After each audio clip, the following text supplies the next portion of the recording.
parte de la población recursos con los cuales llegaron a construir sus casas mediante préstamos. Bueno, pero amén de eso...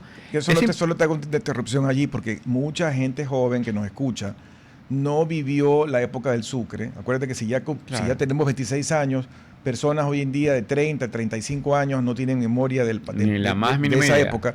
Y yo sí viví una época donde amigos míos, compañeros de trabajo en una empresa grande que yo trabajaba en esa época, perdieron carros y casas. Claro, porque previo a la dolarización se les fulminó el salario en sucres y como todos estaban endeudados en dólares, se quedaron en la calle sin, sobre todo lo más doloroso fue la pérdida de casa, ¿no? Mira, en el caso de mi familia, 2 vehículos que nosotros teníamos fueron a dar un canchón y estuvieron durante 1 año y medio, más o menos, hasta que logramos recuperarlos con muchísimo esfuerzo, porque obviamente fue una pérdida tal, fue tan devastador el asunto, que la verdad es que el Ecuador de ese tiempo es irreconocible, al menos en la estabilidad monetaria que hemos tenido, e incluso en la estabilidad del sistema financiero a lo largo de este tiempo. Fíjate que no es menor, ahorita acabo de darme cuenta, mientras estamos celebrando los 26 años o los primeros 26 años de la dolarización, Venezuela se está sacando de encima la dictadura de a poco, después de 26 años también. O sea que mientras una cosa muy buena estaba empezando en Ecuador, una cosa muy mala estaba empezando en Venezuela. Claro. Y eso es que hay que ver los pasos siguientes, ¿no? Porque ahorita ha sido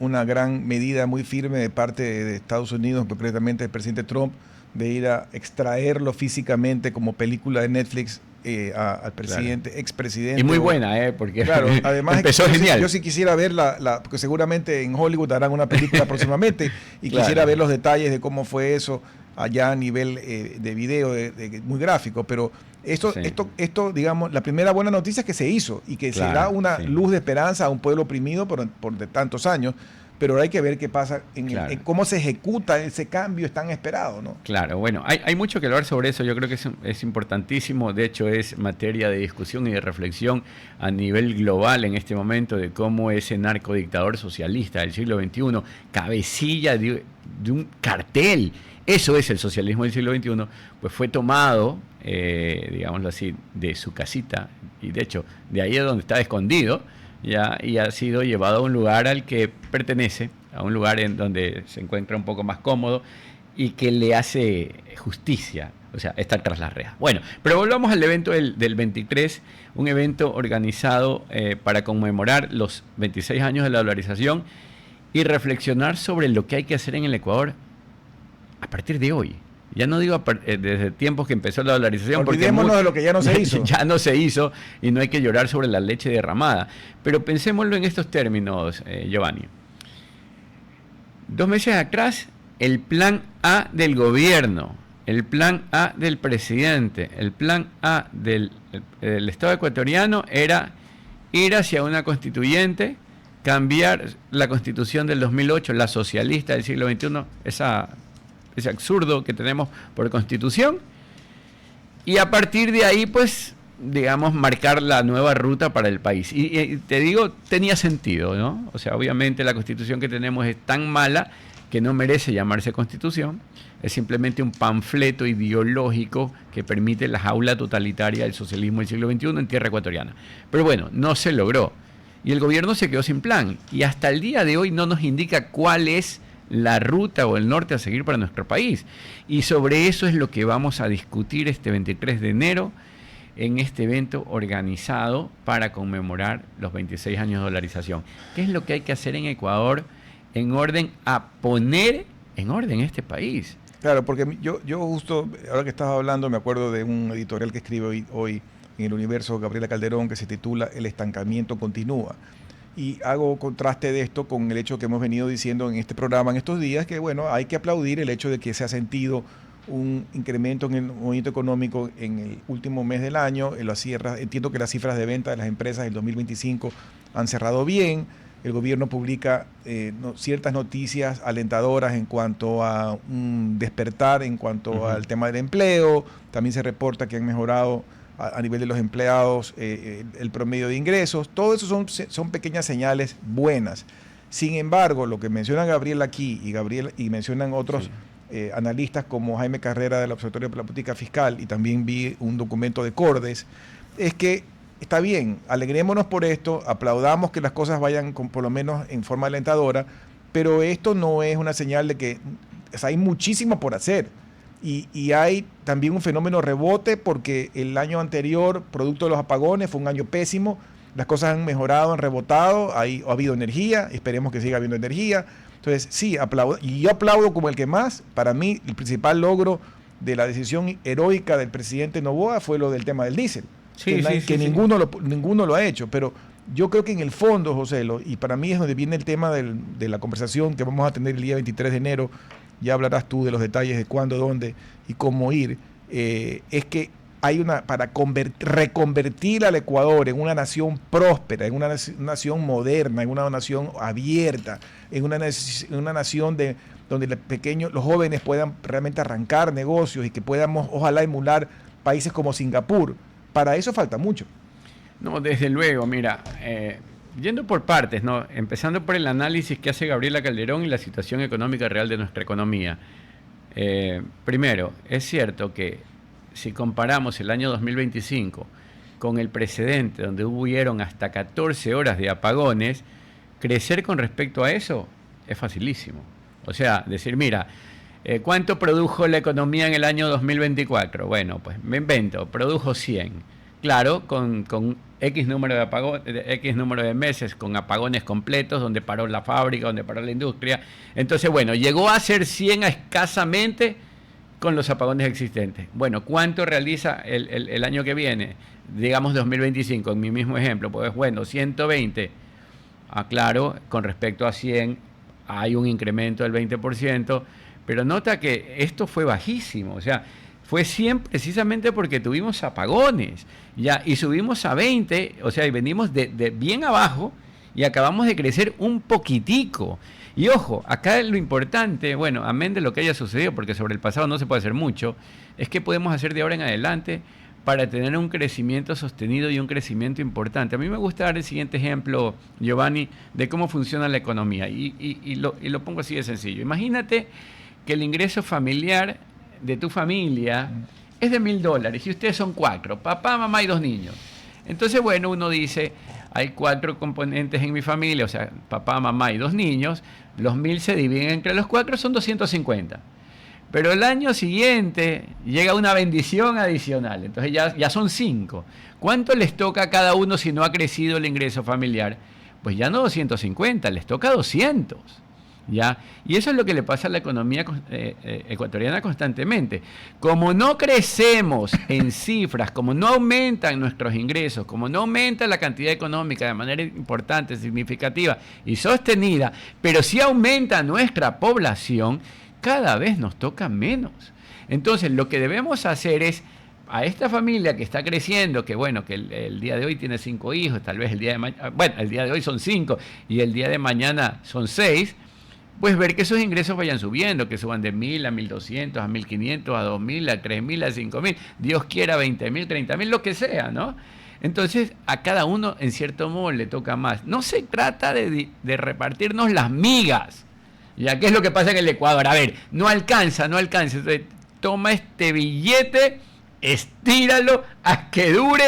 Yo sé que es poco, no hay más, y el tipo está así como con unos naipes, como con 4 naipes y 10 jugadores. Entonces no sabe a quién darle la cuestión. Claro, eso pasa hay cosas importantes de recalcar, porque por ejemplo el sector privado, exportador, ha salvado la campana al país, porque el sector exportador camarón está en cifras, digamos, récord. El banano tiene sus sustos ahí con el tema del fusarium, pero sigue siendo obviamente de los más importantes. El cacao creció muchísimo, en parte por producción, en parte por precios. Pero en general, volvemos al tema de fondo, la concepción de país y cómo debe de comportarse el país con respecto a un país sólido financieramente hablando y responsable. Te leo un párrafo del artículo de hoy de Gabriela, donde hace referencia al estudio del Observatorio de la Política Fiscal por Jaime Carrera, donde señala que las necesidades de financiamiento, esto es la suma de déficit, de amortizaciones, otros pasivos, CETES, etcétera, alcanzan 24.750 millones. Dentro de esa cifra se encuentra el déficit global para el 2026 estimado en 5.414 millones, 944 millones para cubrir los gastos y 4.470 millones para pagar los intereses de la deuda. En conclusión, esto significa que el Estado tendrá que endeudarse todavía más, desplazando así el financiamiento que de otra manera fluiría al sector privado.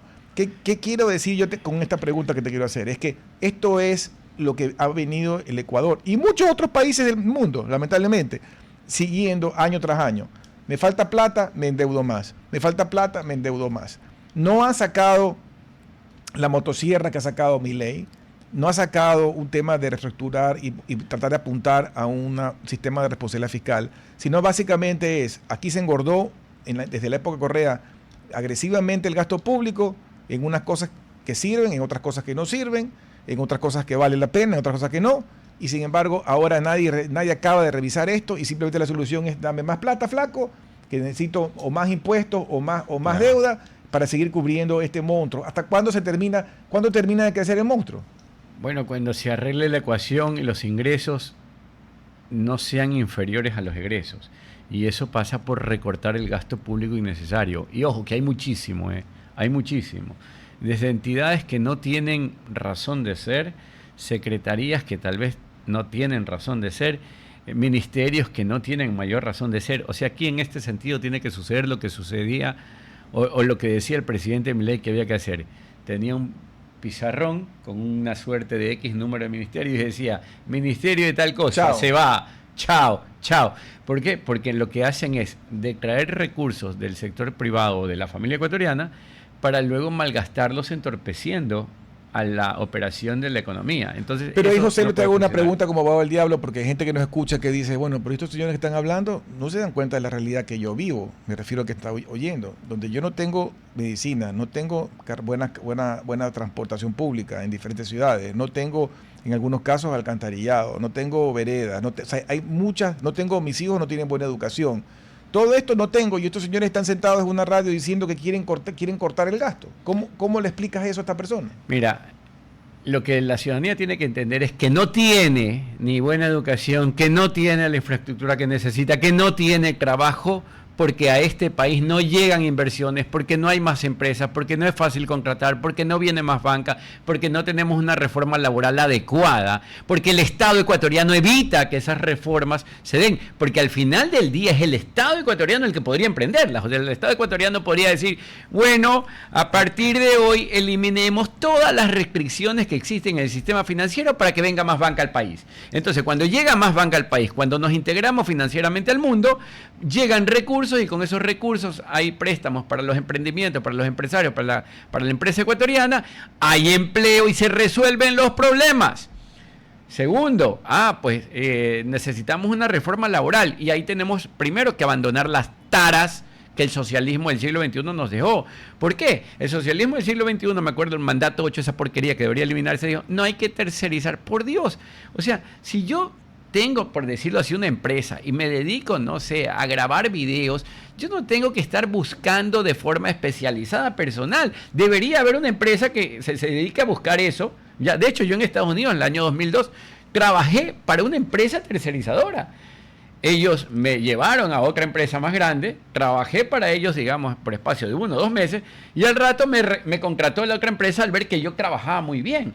Pero vamos, yo hasta el día de hoy estoy enteramente agradecido por lo que esa empresa tercerizadora hizo, porque ella fue la que me abrió la puerta al mundo de la otra empresa. José, o el trabajo por horas que funciona en gran parte del mundo. Por supuesto. Yo tengo un hijo que estudió en España y luego su universidad tenía un convenio con una universidad australiana, hizo un verano en Australia, y él, para pagarse sus extras, que no se los pagaba yo, trabajaba por horas en centro de convenciones, en un bar, en una cafetería, y con eso él se pagó viajes que ya eran cosas, digamos, de placer de él. Claro. Y le pagaban bajo la ley y bajo las normas, digamos, del local, pero no era ningún pecado en trabajar para un joven estudiante universitario por hora. No tiene por qué serlo. Mira, de nuevo, tratando de responder a lo que tú dijiste.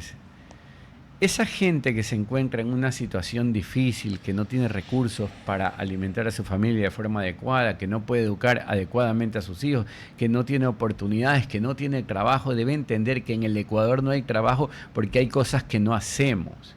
¿Qué cosas no hacemos? No hacemos una reforma laboral que permita contratarlos. Ya, las taras ideológicas del socialismo te mantienen dignamente desempleado, dignamente muerto de hambre, ¿eh? Así de sencillo. Hay que hacer una reforma profunda del código laboral que tenemos, más bien tirarlo a la basura y tener un esquema de fácil contratación, donde en esencia la gente debería poder libremente acordar qué es necesario para resolver sus problemas. Eso en un área. Luego hay muchas cosas más, como dije, hay que integrar financieramente al Ecuador al mundo para que venga más banca y haya más recursos. Pero de ese tipo de cosas es que vamos a hablar este 23 en este evento que se va a dar en la Cámara de Comercio de Guayaquil. Ya tienen que entrar a las redes sociales del Instituto Ecuatoriano de Economía Política, encontrarse un formulario y aunque esto es gratuito, desde luego se reserva el cupo a través de un formulario. Hay espacio limitado. Y además, en efecto, hay un espacio limitado. O sea, ojo, obviamente se termina haciendo un esfuerzo extraordinario por llevar este evento adelante, pero existe un espacio limitado y por lo tanto tienen que registrarse en las redes sociales. Nos pueden seguir en cualquiera de las redes del Instituto Ecuatoriano de Economía Política, que es quien al menos está mirando por el tema del formulario y la inscripción. Sería la hora de inicio y la hora de finalización, creo que es de las 10 de la mañana, ¿no? Sí, desde las 10 de la mañana, la hora de finalización será sobre el mediodía. Al mediodía. Ya vamos a tener, por ejemplo, a Pablo Arosemena Marriox, es ministro de Economía. Ojo que es un dato importante, no menor. Presten atención a lo que voy a decir, porque la verdad es que ni yo había caído en cuenta. Pablo Arosemena, después de haber sido ministro, no ha estado precisamente en los medios, ha estado haciendo empresa, ya ha estado dedicándose a sus temas personales, profesionales, y no ha precisamente tenido, digamos, mayor exposición mediática en este último tiempo. Y en este momento, pues por la relación de amistad que tenemos, los institutos que formamos parte de del comité organizador, Pablo ha accedido generosamente a estar ahí para hablar de eso. Y basado en la experiencia que tiene, en la calidad de expositor que Pablo es, y bueno, y lo mucho que ha estudiado y ha reflexionado sobre estos temas, pues él tiene un importante punto de vista de qué hacer para este país que de momentos en verdad no marcha, y eso hay que reconocerlo. Mira, porque además él ha estado adentro del monstruo y afuera. Claro, o sea, él conoce al monstruo, como tú dices, por todos lados, hermano, ese monstruo terrible que es el Estado ecuatoriano. Bueno, entonces al presidente le toca relatar que las cosas van bien. Yo creo que sería tonto si no relata eso, ¿no? O sea, digamos que si algo salió bien, que si el índice de riesgo país cayó, pues hay que decirlo, que si mejoró un poco las ventas, no sé si el fin de año hubo un movimiento masivo, pues vamos, hay que recalcarlo, pero lo de fondo no se va a corregir si no atacamos los problemas de fondo. Es así de sencillo. O sea, mira, y yo la verdad es que parezco disco rayado con lo que te voy a decir.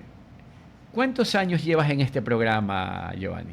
Uy, más de 15. Más de 15 de diferentes nombres, pero más de 15 años. Diferentes nombres, más de 15 años. Y antes de esos 15 años también de alguna manera hacías opinión, tu mamá también hacía opinión, era una importante líder empresarial que hizo mucho por este país e indicaba qué tipo de reformas se debían dar. Yo recuerdo incluso algunos libros de tu mamá, ¿no? Pero esencialmente seguimos hablando de lo mismo, que el Estado ecuatoriano, que el gasto público, que el endeudamiento, que la falta de reforma laboral, que el IES no sirve para nada, que no hay luz. Es más, algo terrible, hermano. Ayer yo escuché a la ministra Manzano decir que no, que había un embalse que tenía cierta cantidad de agua y que aunque la cosa está medio difícil, estemos muy tranquilos. Hoy escucho a Carlos Vera decir que le han pedido al sector privado que comience a utilizar los generadores privados para no presionar al sistema. Ojo, eso es decidor. Es decidor. ¿Ya? ¿Por qué? Porque este invierno se está presentando con pocas lluvias. Si bien es cierto, ojo con lo que voy a decir, presten atención, que la culpa de todo esto la tiene el socialismo del siglo XXI, cuando duplicó el tamaño del Estado de tal manera que no hay para poner $1 de inversión en ninguno de los supuestos sectores estratégicos.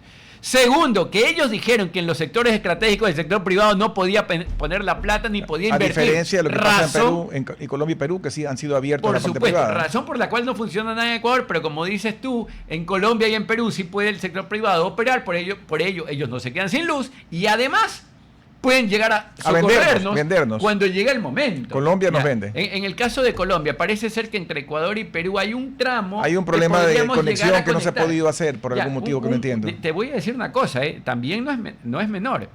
Y es que el presidente Guillermo Lasso dejó firmado un contrato para que exista esa conexión de tal manera que Perú le pueda vender ante una eventualidad electricidad a Ecuador. Cuando llega el presidente Noboa dijo, no voy a reconocer ninguno de los contratos, de los 7 contratos que se hicieron para solucionar el problema de luz eléctrica del país, y nos quedamos sin luz. Pero bueno, digamos que a lo pasado, pasado. Pero que nos vengan a decir hoy, es verdad que el problema lo creó el socialismo del siglo XXI cuando no dejó plata, cuando por constitución amarró las manos y las posibilidades, cuando ha quebrado al Estado ecuatoriano y a la economía del país. Pero lo cierto es que hace un año ya las vimos muy negras, muy negras. Ya, o bueno, hace un año y pico. Y que ya hoy nos digan, bueno, ya como no está lloviendo, por favor utilicen los generadores que tengan en sus casas, los que tengan en sus empresas, comencemos a utilizar un poco más racionalmente la luz o la energía eléctrica. Pero yo quiero volver al tema, o mejor dicho, al presidente yo quiero volver al tema de fondo que hablamos al inicio, y es el hecho de que el modelo de país sustancialmente no ha cambiado, indistintamente de tener presidentes de izquierda, de derecha, de centro, sigue siendo un modelo parecido, un modelo bastante centralista, donde la burocracia tiene un rol, a mi criterio, demasiado fuerte, donde se pone una barrera demasiado alta a la intervención privada. Entiendo perfectamente que tiene que haber coordinación, control, etcétera, pero crean demasiadas barreras al punto que, has puesto el ejemplo de la parte eléctrica, no lo acabamos de solucionar a través de las décadas. El otro ejemplo es el del sector petrolero.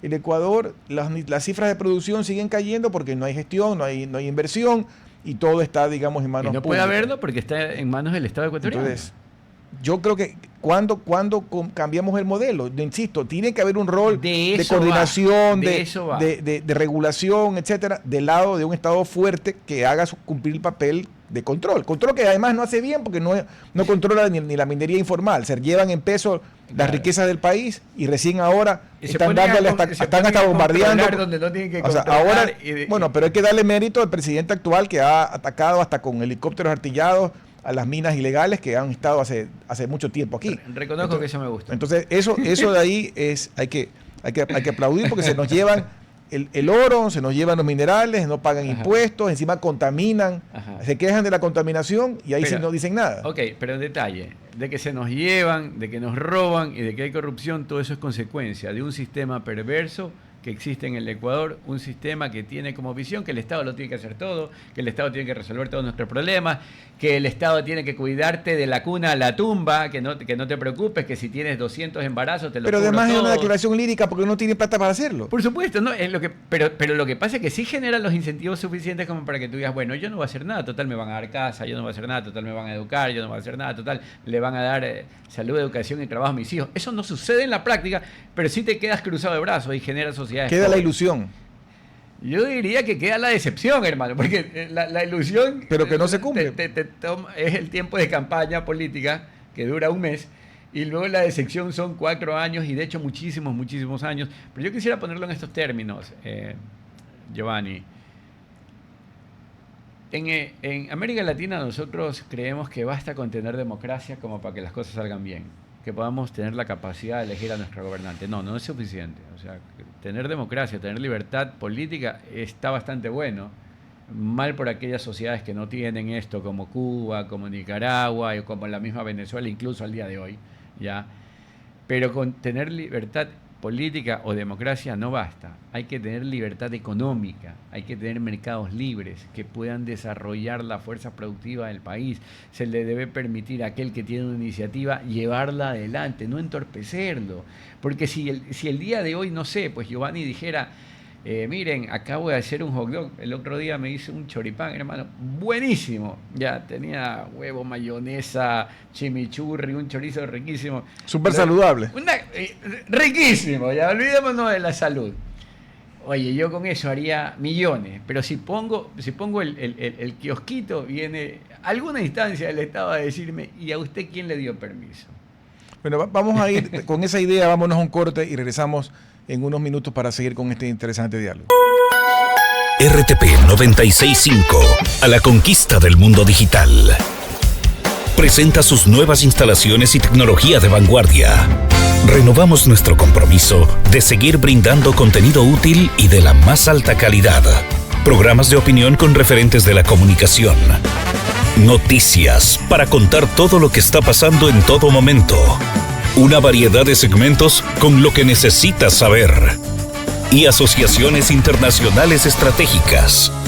Todo para mantener a nuestra audiencia y seguidores siempre bien informados. Siempre en RTP.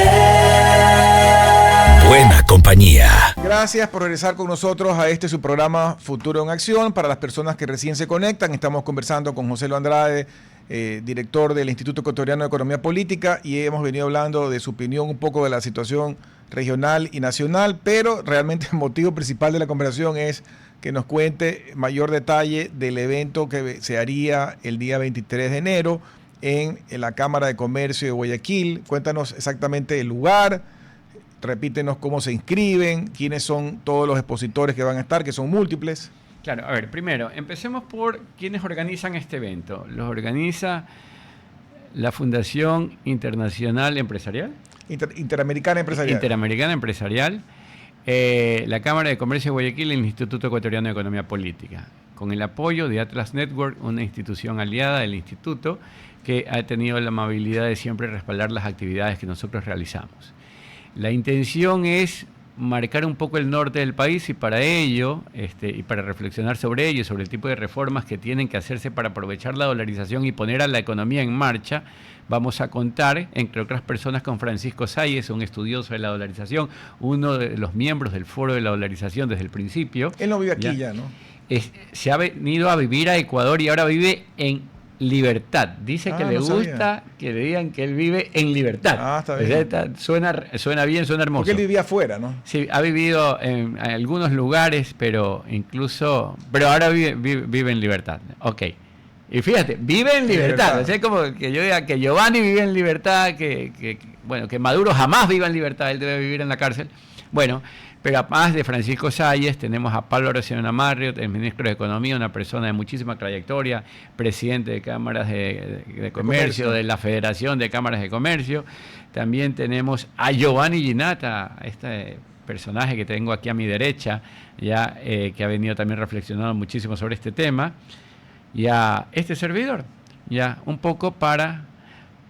y desde luego, por favor, me estaba olvidando, y yo creo que uno de los temas centrales de esta charla es lo que Gabriela Calderón va a contarnos sobre el tema de integración financiera, porque si queremos que este país funcione, necesitamos más recursos, pero recursos de los de verdad, no los del préstamo que el Estado ecuatoriano le hace a multilaterales o al Fondo Monetario Internacional, donde va y acepta cualquier tipo de condición con tal de parchar el problema fiscal, sino que los ecuatorianos, el ciudadano de a pie, tenga recursos ya que le puedan servir para llevar adelante sus proyectos personales y sus proyectos de empresa. Si hacemos eso, el Ecuador se puede poner en marcha. De hecho, es tonto, en extremo tonto, que nosotros hagamos difícil que la banca de otro país venga acá para darnos dinero. Es así, dinero legítimo, dinero que, si Giovanni le presta, Giovanni tendrá que pagar, no va a tener que pagarlo José Lo Andrade. Pero en cambio, si el gobierno ecuatoriano presta, lo va a tener que pagar Giovanni, Joselo y los hijos de Giovanni y los hijos de Joselo, independientemente en qué se utilicen los recursos. Pero mira el tema que tú mencionaste, eso de forma de broma, de vivir en libertad, ¿no? Y relacionándolo con lo que mencionaste también de la integración financiera y poder atraer también banca internacional al Ecuador, que mucha de la que hubo se fue y quedan pocas. Y en algunos países vecinos, digamos, hay las grandes bancas españolas y demás, aquí no ha llegado. Pero el tema es que la complicación, solo te pongo un ejemplo básico, que los gobernantes de turno, si me escuchan, me van a querer matar porque es un impuesto muy fácil de cobrar en una situación financiera como la que describimos al inicio, escuálida, y es el ISD. Pero si en un país que tiene que apuntar a la apertura, que tiene que apuntar a la atracción de inversiones, decirle a alguien, puedes traerme dólares pero si lo sacas te cobro un impuesto de salida. Es como yo aquí lo he dicho varias veces, es como que tú me digas que la entrada del cine vale $10, pero para salir del cine, de la puerta, no te dejan salir si no pagas 5. Entonces, ¿cuánto cuesta? No cuesta 10, cuesta 15. Entonces, ¿cómo en un país que quiere ser abierto, cómo en un país que quiere atraer inversiones, que quiere tener un sistema financiero abierto al mundo y demás, hay todavía un impuesto que no debería existir? Claro. El ISD, impuesto de salida de divisas, es un impuesto socialista puesto por Rafael Correa, ¿ya? Que supone que para evitar que los dólares salgan de la economía hay que encarcelarlos, ¿ya? ¿Y qué sucede? En la práctica los dólares no vienen porque una vez que entran son encarcelados. O en todo caso, es sencillísimo, hermano. Yo siempre he dicho, mira, imagínate que tú tienes un negocio, una rentabilidad del 20%. Entonces tú dices, yo puedo poner este negocio en Ecuador, en Colombia o en Perú. Y en cualquiera de los lados sacas el 20%. Pero en eso notas que al meter ese billete en Ecuador y obtienes la rentabilidad de 20%, hay que restarle el 5% de salida de visa. Pues bueno, a Ecuador no vayamos. El resultado, somos pobres gracias a ese tipo de estupideces antieconómicas. Pero ahí yo te comencé diciendo que entiendo que en esta realidad que hemos descrito de la caja fiscal, el que se siente, porque se ha sentado presidentes de pensamiento liberal como Guillermo Lasso, el liberal en económico. Pero él venía reduciendo el ISD, claro, hermano. Ya a estas alturas no tendríamos 0% de ISD. Pero hoy en día el presidente Noboa no lo puede hacer porque no tiene cómo pagar las cuentas. Es que lo que pasa es que al final esta cuestión es de quién le pone el cascabel al gato, hermano. Cuando uno sale a hacer ejercicio para bajar de peso, tiene que renunciar a estar en la cama, tiene que renunciar a la comodidad, tiene que renunciar al choripán, que es lamentable, ya. O sea, tiene que hacer un sacrificio. En el Ecuador debemos hacer un sacrificio. Y quien tiene que hacer el sacrificio es el Estado ecuatoriano. ¿Por qué? Porque ese es el único que no hace sacrificio. Porque él dice, necesito plata que paguen los más tontos. Y de remate son los tontos de siempre, ¿eh? Porque de paso es al mismo sector toda la vida que le dan y le dan y le dan y le dan. Y no saben que por eso es que se van. ¿Ya? Por eso es que no llegan. Por eso es que somos pobres. Por eso es que nosotros debemos cambiar la estrategia y en lugar de pensar que el Estado lo tiene que resolver todo, a sacar al Estado de la ecuación para que empecemos nosotros a resolver nuestros problemas. Y en este sentido, mira, ¿qué pasa en el Ecuador? Hoy se habla de energía nuevamente porque estamos a riesgo de que algo pueda suceder. O sea, al punto de que, de nuevo, Carlos Vera decía, qué bueno que hoy día llovió. Lo acabo de decir yo. Ya tú también, bueno, por acá no sé porque andas metido en el aro o algo por el estilo. Pero bueno, en todo caso hay que agradecerle a Dios que llueva o a San Pedro. Bacán. Pero ese es el Ecuador que yo quisiera que cambie. Por supuesto, pero lo que pasa es que todos... Porque más bien quisiera que yo poderle vender a Perú y a Colombia energía por supuesto, algún día. Pero lo que pasa es que en Ecuador todo es parche. En Ecuador, bueno, tenemos un problema de luz, bueno, contratemos un par de barcazas, traigamos aquí, llamemos rápido a una empresa para que nos surta de algo, y luego tenemos un problema en la salud, pues bueno, hagamos una emergencia, y luego tenemos lo que pasa, José, vuelvo al tema del cambio de modelo. Conversaba con un amigo, no voy a dar nombres, pero está vinculado hace muchos años al sector eléctrico, asesora empresas, instala equipos, demás, y me contaba de unos proyectos con unos grandes camaroneros para instalar generación propia para electrificar las camaroneras. Y me contaba de la letanía de trámites, de permisos desde el lado ambiental, desde el lado eléctrico, etcétera, que paralizan los proyectos. Y no hay energía, y te voy a poner, y que además... A esa gente que anda disque otorgando permisos hay que ponerla de patitas en la calle y cerrar esa instalación, cerrar esa secretaría, cerrar esa secretaría o esa subsecretaría o lo que sea, o esa dependencia, porque lo que están haciendo es entorpecer el crecimiento del país, el funcionamiento del país, la operación económica del Ecuador. Al final esa gente que estorba, porque eso es lo que hace, ya, que si tú el día de mañana quieres traer digámoslo así, algo de allá afuera, no, pero mira que el tamaño de la etiqueta, que si no tiene la barrita, que si no tiene una letrita, que debemos adaptarlo a la cultura ecuatoriana, un carajo. Ese tipo de tonterías son las que hacen que nuestro país no avance. Por eso es que, de nuevo, ¿cuál es el sentido, la orientación general que debe tener el Ecuador para que ya no todo sea una medida parche o varias medidas aisladas para tratar de recomponer los tantos vacíos que tenemos? Es que el norte sea en realidad el tema de la libertad. es que todo el mundo tenga libertad para llevar adelante sus proyectos. Es decir, si yo quiero ponerle generación eléctrica, no sé, a todo San Borondón, listo, yo armo el kiosco y le digo a los que viven en San Borondón, ¿les interesa que yo les sirva? Este es el precio, estas son mis condiciones, ¿cuáles son las de ustedes? Pero no que en ese momento, o que antes de siquiera pensar en poner el kiosco, diga, ¿a quién en Quito tengo que irle a pedir permiso? ¿O a quién en Quito tengo que ir a sobornar? ¿O a coimar? ¿Ya? ¿O a quién? ¿O qué tengo que hacer? Porque ahí vienen los 750.000 permisos. Donde pero ese es el país que, indistintamente del tipo de presidente que tengamos, no acaba de cambiar. Por eso, porque aquí viene lo que tú dijiste, no importa si es de izquierda o de derecha, y hay algo en lo que sí voy a coincidir, porque la verdad es que regularmente todos los de izquierda son malos, los de derecha muchas veces también, pero puede haber oportunidad de que algo funcione. Pero lo que pasa es que si tú le pones una camisa de fuerza al de izquierda, pues está atado. Y si le pones esa misma camisa de fuerza al de derecha, sigue atado.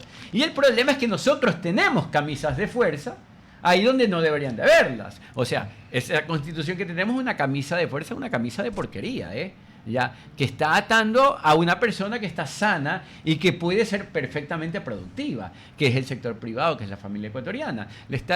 O sea, aquí es que no deberíamos estar pidiendo permiso. Es sencillo, es el Estado ecuatoriano el que debería pedirnos permiso a nosotros para hacer determinadas cosas y nosotros deberíamos decirle, déjame pensarlo. Y no él el que debe decir, a ver, mira, si tú quieres poner un kiosco, estas son las dimensiones, este es el color, puedes abrir de tal hora a tal hora, tienes que tener permiso para cualquier cosa. O como algo que yo he escuchado en otro medio de comunicación, me parece terrible, ¿no? Que si tú compras, no sé, un chorizo, un jamón en España, vienes, lo acabas de comprar en el supermercado, así, porque dice, oye, este estaba rico, me voy a llevar uno para traer acá a Ecuador, llegan estos buenos para nada en el aeropuerto y te lo tiran. Te lo cortan y te lo tiran. O sea,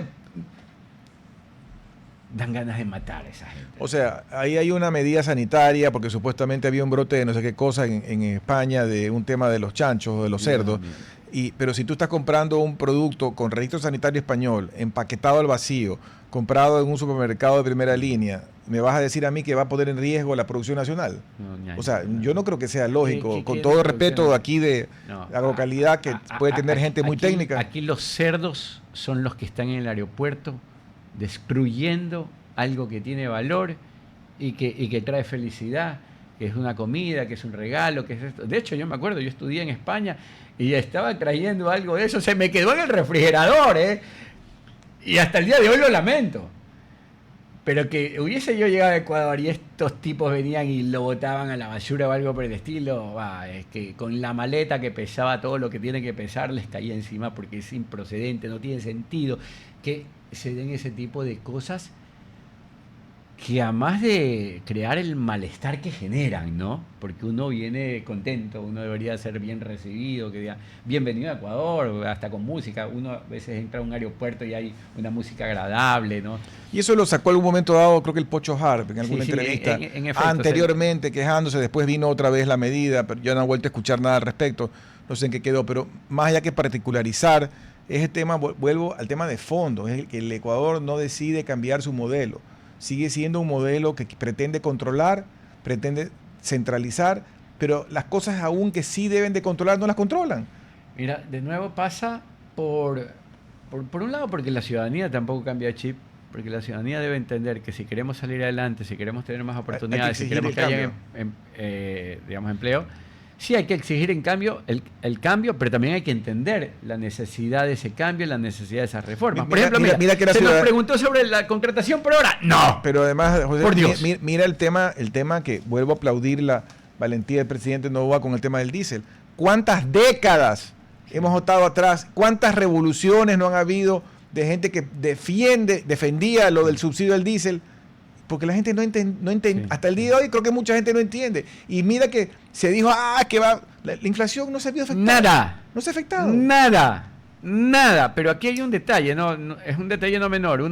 Porque la verdad es que el sentido común te dice, bueno, si el diésel sube de 1 a 2, por poner un ejemplo, pues en algún lado debería haber algún tipo de afectación. O sea, tú dices. Pero no ha habido inflación. Pero nada, ha venido cayendo la cifra del IPC. ¿Pero por qué? No solamente porque la dolarización mantiene a raya eso, sino que adicional, las distintas firmas que estamos estableciendo con otras sociedades del mundo, con otras naciones del mundo, ha permitido que a la oferta local se sume más oferta extranjera. Entonces, como resultado de eso, tenemos más bajo precio. Pero además entonces, está siendo más barato consumir las cosas en Ecuador. Volvemos a los temas de modelo, porque también una cosa que no ha pasado es una apertura para que las mismas empresas privadas puedas montar los centros de almacenamiento de combustible, o sea, que haya en libre importación. O sea, si tú tienes inclusive las mismas cooperativas, hasta de indígenas, que podrían organizarse y entre varias cooperativas traer, digamos, importar diésel, lo que sea, podría ser, pero no se puede porque hay que pasar por todos los... Totalmente. Pero al margen de eso, hoy en día, que ya te vas a la realidad, casi a la realidad del precio internacional, ahora sí hay un incentivo para que tú inviertas en equipo de tanto de transporte como de lo que sea, que sean eficientes, pues. Si antes te estaban dando un diésel malo y barato, la gente tenía un carro viejo ahí que andaba y que si consumía más no le importaba. Ahora sí te importa más, pues. Mira, yo te voy a decir que lo mismo que ha hecho que Venezuela no funcione es lo que mantiene estancado al Ecuador en chiquito. Ya, porque allá está eso, es esas mismas ideas, pero a mayor escala, o sea, llevadas hasta sus últimas consecuencias. Por eso que el Estado venezolano está metido en todo, el resultado es que no funciona nada. Acá la cosa funciona donde el Estado ecuatoriano no se ha metido de lleno. Mira el sector camaronero, el sector exportador de banano, de rosas. Ellos han casi librado la pelea solas, han encontrado mercados allá afuera, los acuerdos, con o sin acuerdos internacionales, ellos han ido abriendo y el resultado es que en este momento el crecimiento del país se debe básicamente a que han aumentado, digámoslo así, el retorno de divisas por exportaciones. También porque las condiciones externas han dado para que los precios de algunos de esos productos se eleven. Pero en todo caso es el sector privado el que le está dando divisas al Ecuador. Mientras tanto, el sector público lo que está haciendo es prestar 1.200 o 2.000 millones, los miles de millones que sean, para tapar un hueco. ¿Ya? Y un hueco que es tapado con sangre, sudor y lágrimas de los ecuatorianos del presente y del futuro. Porque eso se paga con más impuestos no solamente para cubrir la deuda, o sea, el capital, sino sus intereses, o sea que es insostenible. Y de nuevo, esa cosa nos la dejó el socialismo del siglo XXI. Así que el día que nosotros pongamos acá, no sé, capitalismo del siglo XXI, ahí sí la orientación va a cambiar. En el momento en que digamos, a ver, señor Estado, vaya de retro, acá nosotros resolvemos los problemas, usted no tiene por qué darme permiso, yo no necesito ninguna secretaría de nada, o subsecretaría de nada. Ahora hay se montaron secretarías de todo, ¿no? Claro, ya, yo no necesito a ninguna de esas entidades para que... Gracias a Dios cerraron al Buen Vivir, ¿no? Dios mío, y esa es la que se encargaba de hacernos vivir mal. José, nos queda un minuto. Por favor, repítenos la información para que las personas que nos escuchan se puedan registrar en el evento. Bueno, te indicaba, vamos a tener un evento el día 23 de enero, es viernes por la mañana, de 10 a 12 del día. Vamos a contar con excelentes expositores para discutir cuál debería ser el norte del país, en orden a no seguir parchando las cosas, sino, digamos, por ocasión tal vez primera, tomar el rumbo adecuado para que el Ecuador sea una sociedad viable, un país donde vivir, donde la gente en lugar de emigrar termine retornando y donde incluso temas como la inseguridad se reduzcan cuando se crean de forma paralela más oportunidades para todos. Si hay más empresas y si hay más trabajo, pues la gente ya no tendrá necesariamente que irse allá al lado oscuro a tratar de resolver sus problemas porque no hay otra opción. Si resolvemos los problemas económicos, terminaremos también, digamos, tangencialmente, resolviendo el problema de criminalidad en el país. Por eso vamos a hablar el día 23 de enero de todos estos temas, digámoslo así, recordando que la dolarización es una medida que le ha servido mucho al país y que puede ser mucho mejor aprovechada. Muchas gracias, José. Gracias también a todos ustedes. Que tengan una buena tarde. Hasta el día lunes. Hasta aquí, Futuro en Acción. Control Master Marisela Basantes. Transmisión digital Gerardo Díaz. Redes sociales Erika Eras. Edición Oscar Saavedra. Dirección Javier Gamboa. Todos los derechos reservados. RTP 2025.